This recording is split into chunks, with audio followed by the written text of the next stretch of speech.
Hello friends, स्वागत आहे तुमचं सिंपल इंडियन कुकिंगमध्ये। आज आपण बनवणार आहोत झटपट मुगाची डाळ, तेही अगदी कमी वेळेत। तर इथे मी कुकर गरम करून घेतलेला आहे। त्यात एक मोठी पळी तेल टाकून घेतलेलं आहे। तेल देखील आपलं चांगलं गरम झालेलं आहे। त्यामध्ये इथे मी मोहरी टाकली आहे। मोहरी चांगली तडतडल्यावरती यामध्ये आपण टाकणार आहोत जिरे। जिरे सुद्धा चांगले तेलात तडतडू द्यायचे आहे। इथे मी एक हिरवी मिरची घेतलेली आहे, तिचे असे तुकडे करून त्यात टाकले आहे। अद्रक लसणाचे थोडंसं ठेचून घेतलेलं आहे, ते देखील टाकलेलं आहे। चांगलं परतून घ्यायचं आहे। आता यामध्ये इथे मी एक मीडियम साईजचा कांदा घेतलेला आहे, टोमॅटो घेतलेला आहे, कोथिंबीर। इथे मी आता कांदा टाकून घेणार आहे। इथे मी हे डाळ 2 जणांसाठी बनवणार आहे, त्याच्यामुळे इथे मी थोडासा कांदा घेतलेला आहे आणि कांदा चांगला मऊ होऊ द्यायचा आहे।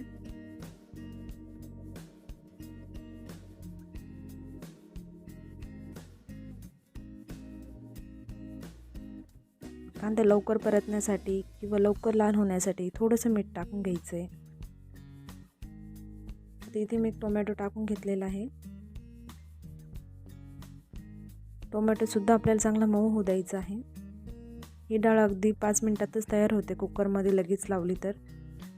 अचानक जर आपल्याकडे कोणी पाहुणे आले आणि फार कमी वेळात जर असलात तर तुम्ही ही रेसिपी नक्की करू शकता। अगदी झटपट तयार होते आणि खायला तेवढीच चविष्ट लागते।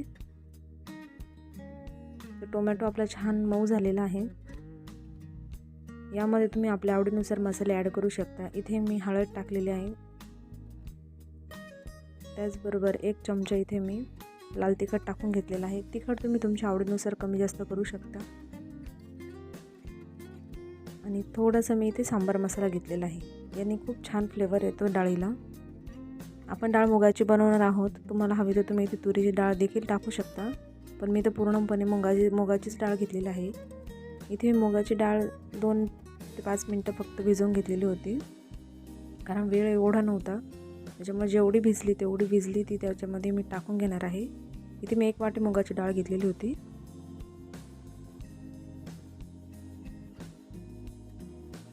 डाळ टाकल्यानंतर चांगलं एकदा मिक्स करून घ्यायचं आहे।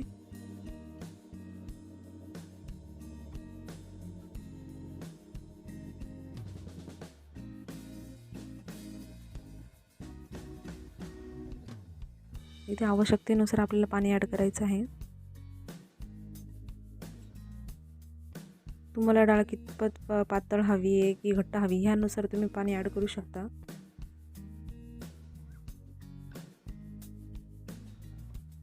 इथे मी थोडीशी कोथिंबीर वरतून टाकून घेणार आहे।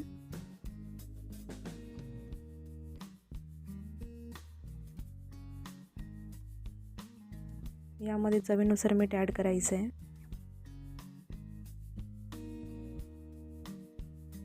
परत एकदा छान मिक्स करून घ्यायचं आहे। एकदा नक्की ट्राय करून बघा, खूप छान होते ही डाळ।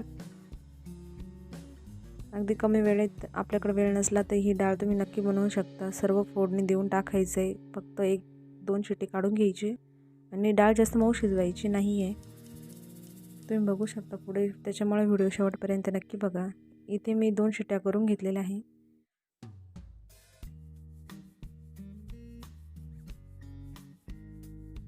या पद्धतीने डाळ शिजवून घेतलेली आहे, तुम्ही बघू शकता। जास्त घट्टही नाही, जास्त पातळही नाही, एकदम मीडियम डाळ शिजलेली आहे। डाळीचं टेक्स्चर जात असले तसंच आहे, अगदी मऊ पण नाही शिजलेली आहे। तर या पद्धतीने एकदा नक्की बनवून बघा। रेसिपी आवडली असेल तर कमेंटमध्ये नक्की कळवा, लाईक करा, शेअर करा, त्याचबरोबर चॅनेलला सबस्क्राईब करायला विसरू नका।